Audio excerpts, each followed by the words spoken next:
All right, welcome back. Some of you guys know what I do. I guess I'll show you what I do. I'm constantly showing my junk that I'm rebuilding, like my cab over, or this Peterbilt, or when I got this Western Star, or maybe the other Peterbilt in the bay. But so I drive a DTU. It's called a detachable towing unit. There it is right there. So I tow semi trucks, and today is kind of a cleaning day, organization day.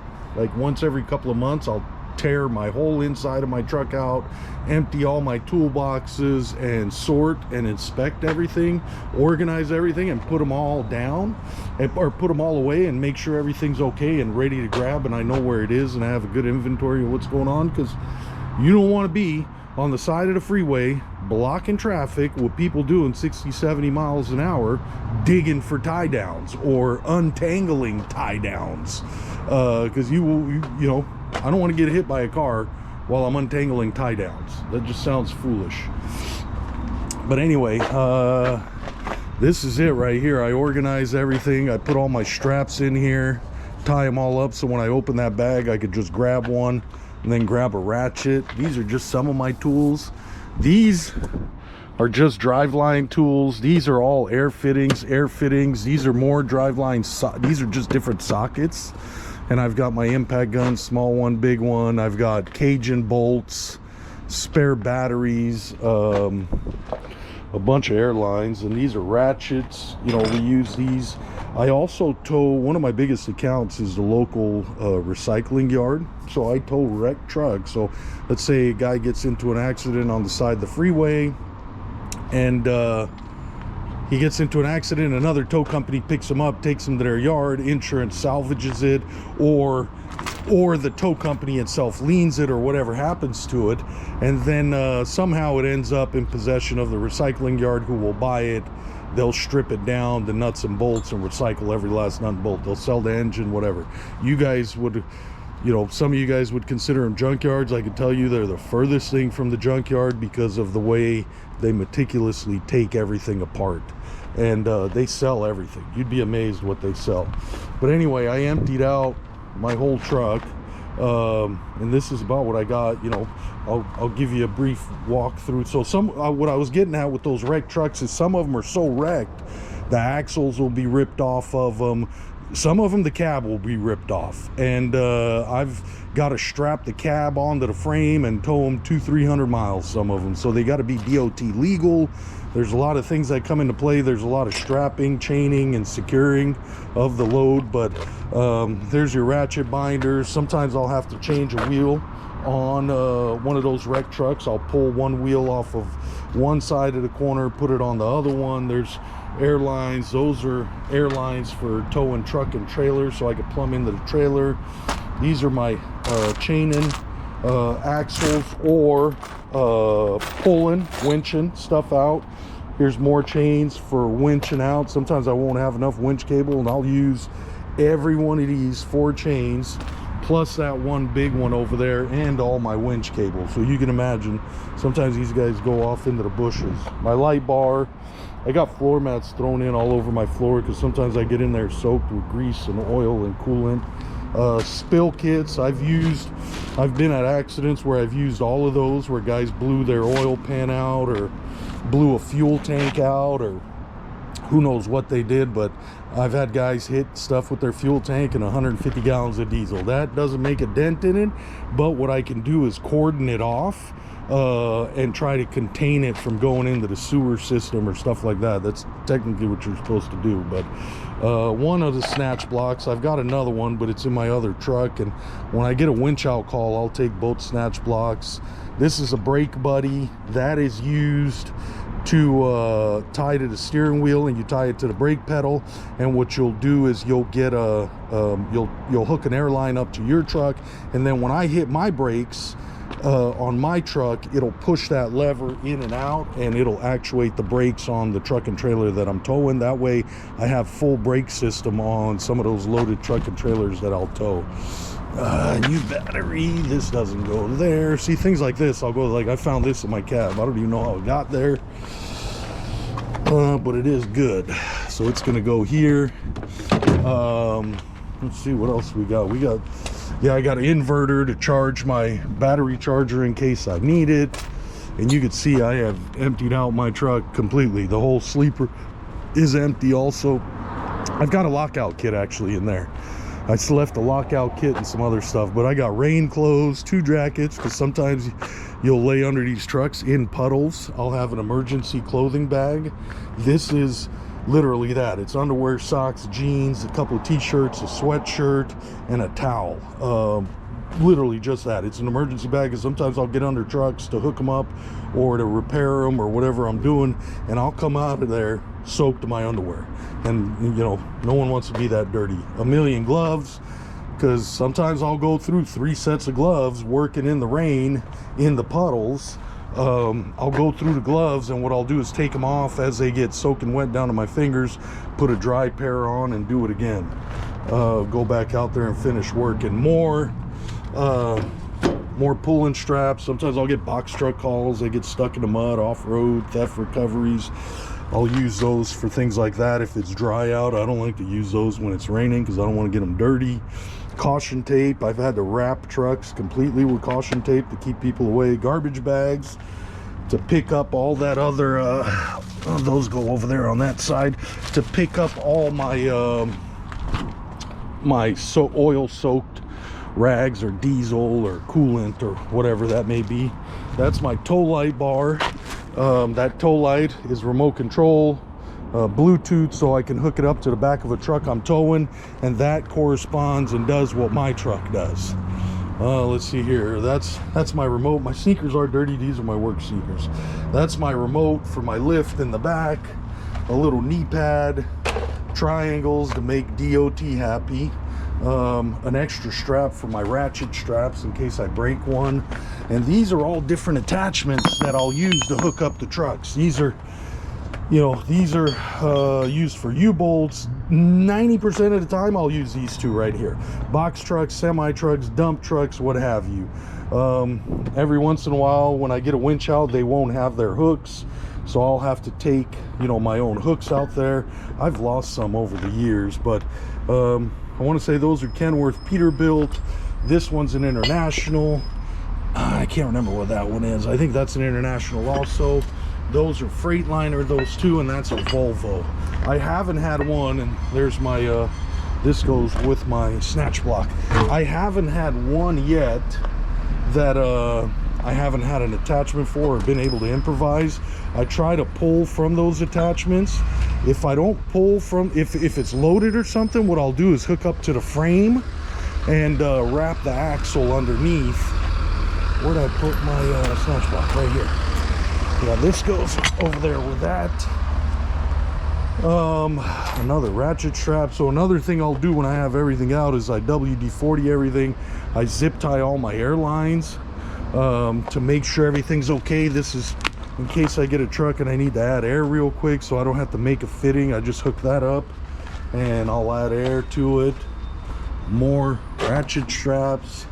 This is a scale, so I can tell how heavy my axle is. When I'm loaded, I'll pull that out. So right now I've barely got 8,000 pounds on my rearmost axle. And when I'm loaded, I want to make sure I'm legal, so I use that. Here's that Bluetooth controller right here to the light bar. But here, more chains. These chains I'll use for holding axles into place, like brand new trucks, and you don't want to scratch or paint. You'll use that to hold the tandems up in the air when you're towing them backwards. You've got to chain these and hold them to the frame because they're not designed to hang down. They'll damage the airbags or to pull the shocks out of place. So that's what those chains are for. Light, easy to maneuver, easy to use. Sometimes I'll have to tie cabs up to the frame. I'll use things like that. Small chain, plenty strong. These are the holders to these right here. And then blocks of wood and ramps, so dunnage or whatever they want to call it. Those are ramps like Cascadias.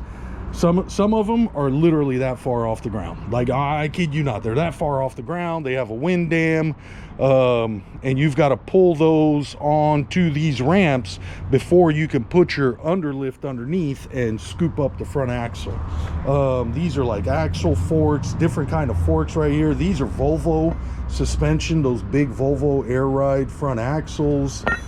These are used on buses a lot of times.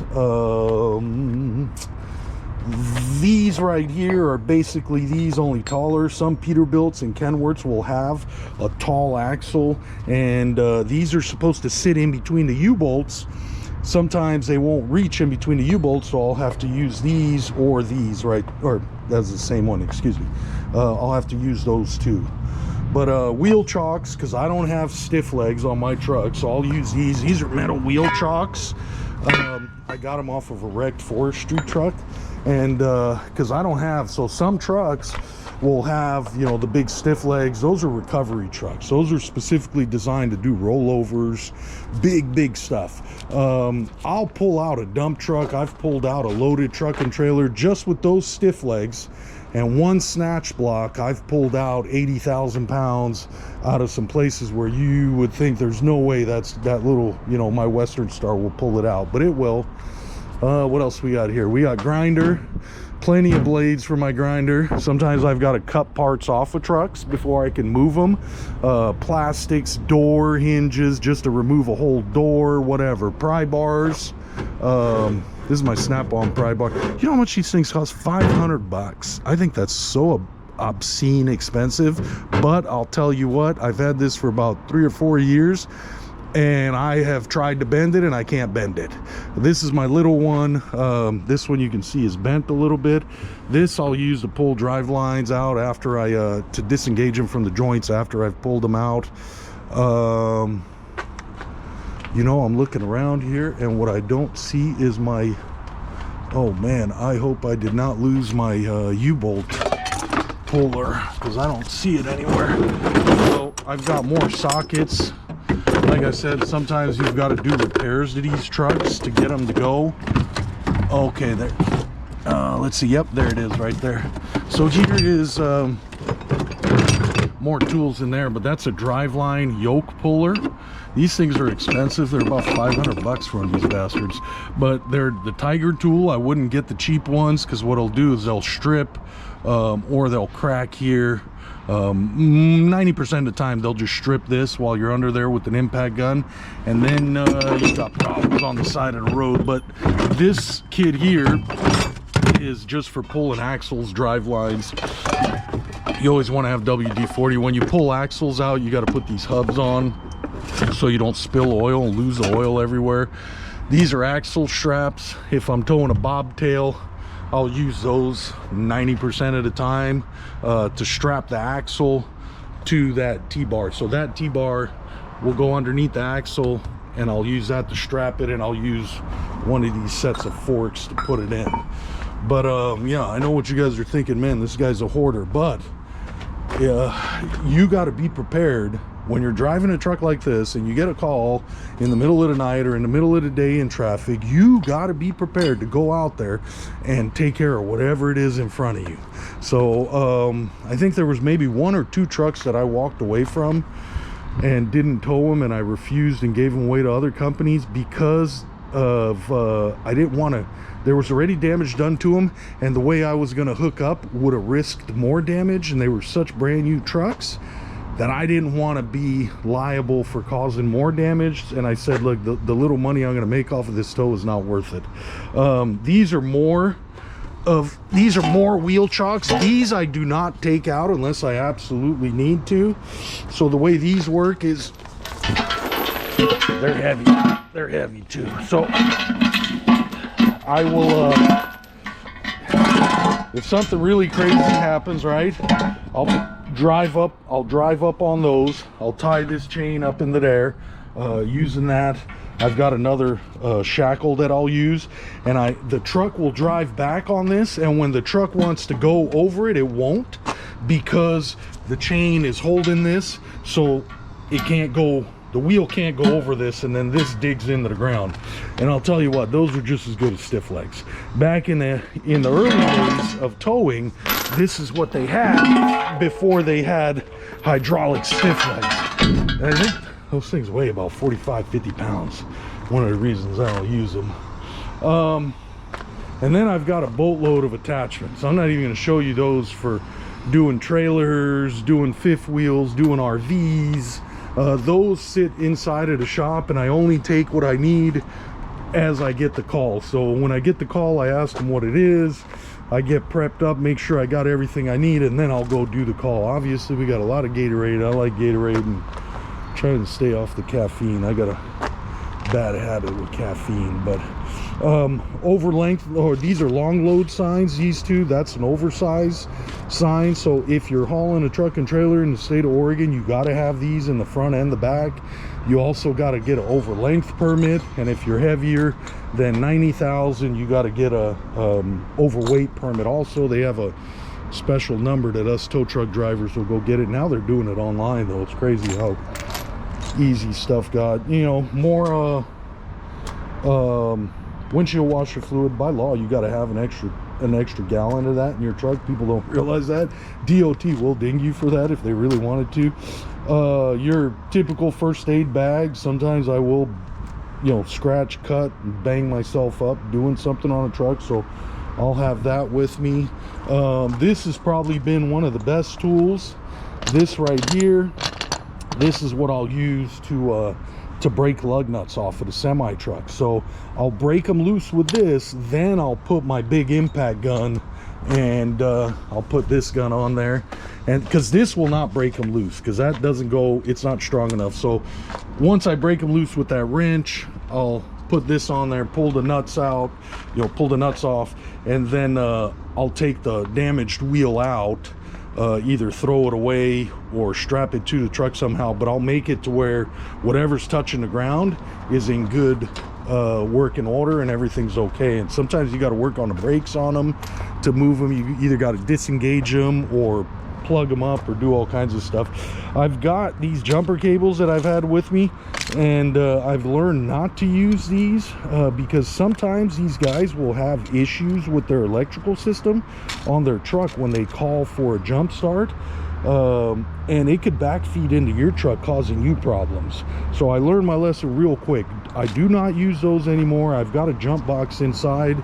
If you've guys seen my video with my NOCO, I've got that big NOCO jump box, the commercial one, and that will allow me to keep my truck away from the casualty, so it doesn't backfeed into my truck and then break me down or cause me an electrical problem. This, sometimes I'll tow just the trailer itself. I'll plug this into the back of my thing, as if I'll tow it a couple 100 miles. That way I don't have to run out of battery in this thing, because this only lasts a couple hours. But when I got everything apart, another thing I'll do obviously is inspect my truck. You know, yeah, George, every once in a while I'll rub a curb. Nothing crazy. What I want to do next time is I'm going to get the big bus tires. Bus tires are the same size, but they're a thicker sidewall because bus drivers constantly hit curbs. So when I wear these out on both of my tow trucks, or any tow trucks I get in the future, I'm going to make sure to get the bus tires on the front and the back, because sometimes I'll be inside residential areas getting box trucks. Like last night I had a box truck that was picking up donations in a residential area in Mont Tabor, Oregon, in Portland. I don't know if you know where that is. I could barely fit this truck in there. Okay, I was taking out tree branches with this truck. Now imagine going in there, having to hook up to a box truck, and then towing it out. This, more attachments. These, if you can see those right there, these I'll put on my T-bar for different stuff if I want to reach taller stuff. Obviously I got a bunch of hand tools in there. These are caging bolts, different size. Yeah, I already showed you more ratchet straps. I'll inspect my winch line. Another thing I'll do is pull my winch line all the way out, and I'll inspect every inch of it, clean it, and then lube it, and then put it under tension and tighten it back up the way it is right there. A sloppy winch line is asking for problems. And then I'll do my, you know, pre-trip on my truck. Obviously, every time I get into work, I'll do a pre-trip. But once a month, I'll try to crawl underneath this thing and do a really, really deep inspection and check things, grease everything. It's a lot of work. Look, you don't just jump into these trucks and then go to work. If you do that, you're gonna end up on the back of a tow truck yourself. So there's a lot of stuff that goes into towing just a semi truck. I know guys look at it and they're like, man, how can you charge so much? All you did is come here to the truck stop, pick me up, and tow me 10 miles to the dealership. Well, for me to be able to do that to any truck that calls, and for me to be able to do it in a timely manner, to be profitable, this is all the stuff I've got to have with me. So, bar of soap in there just to make the cab smell nice. But yeah, that's what I got to deal with here. This is what it takes, and this is small. Sometimes there's guys who have more than this. The big wreckers, man, if you saw what those big guys with the rotators have in their cabinets and stuff, they've probably got $100,000, and I kid you not, in just chains and equipment. Some of those, like that snatch block, is like close to $1,000.